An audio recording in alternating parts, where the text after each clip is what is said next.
तू इथे काय करतोयस? अरे नील, तू इथे आज आहेस ऑफिसमध्ये आलेला? मी इथे ते हां, बँक स्टेटमेंट पाहिजे होतं मला, म्हणून थांबलो. एक लोन घेतो छोटंसं. बालेवाडी स्टेडियम आहे ना, तिकडे एक 10x3चा छोटासा गाळा मिळाला आहे. चहाची टपरी सुरू करणार आहे मी. त्यासाठी जर थांबलो इथे मी बँक स्टेटमेंट. हे बँक स्टेटमेंट? खुळा आहेस का तू?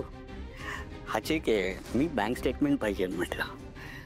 त्या प्रमोदची वाट बघतोय, तो घेऊन येणार. प्रमोदला काढून टाकलाय कामावर. का? मूर्ख आहेत इथे सगळे.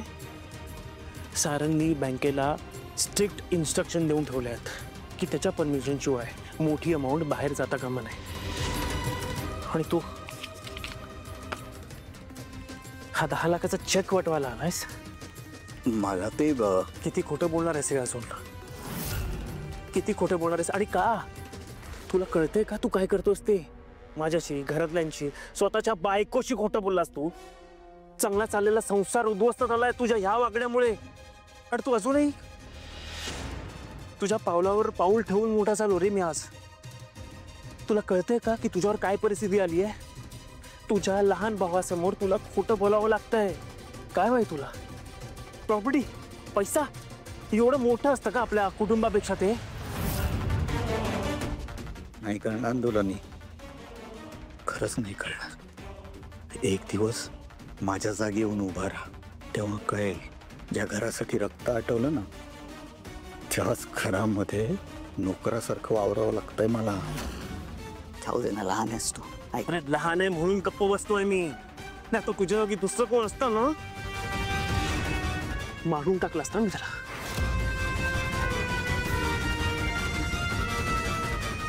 निघ इथून, निघ.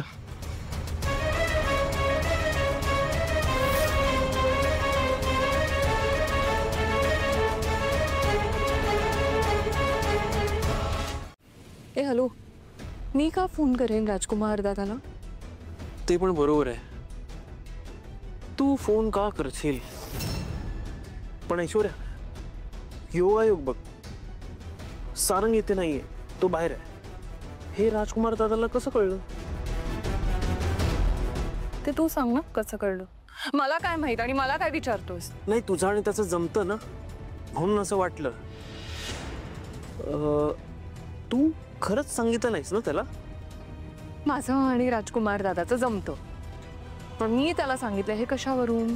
तू माझ्यावर आरोप करतोयस? हा, तू आणि राजकुमार दादा दोघंही कॉन्टॅक्ट मध्ये आहेत असं मला वाटलं. यात तुझ्यावर आरोप कसा काय? आरोपच आहे, कारण तू तुझ्या बोलण्याची पद्धत बघ. कसं बोलतोयस तू माझ्याशी?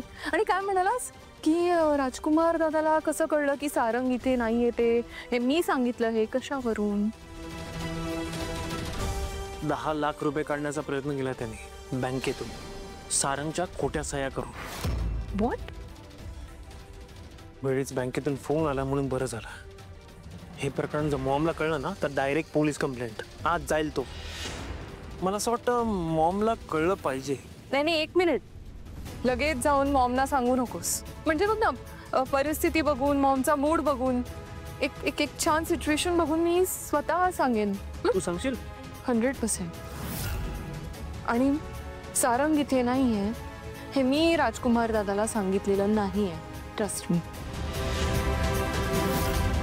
फ्रेश होऊन ये तुम्ही. असं कसं होऊ शकतं? काय मास्टर की वगैरे काहीतरी असेल ना? हा, दुसरा पर्याय काहीतरी असेल तुमच्याकडे. दादा, तू काय इतका विचार करतोयस? जाऊ दे ना, आपण इकडे एन्जॉय करायला आलोय की नाही? एन्जॉय करूया. आपण हनीमूनला आलो ना, सो तुम्हाला प्रायव्हसी हवी असेल, आम्हाला आराम करायचा आहे.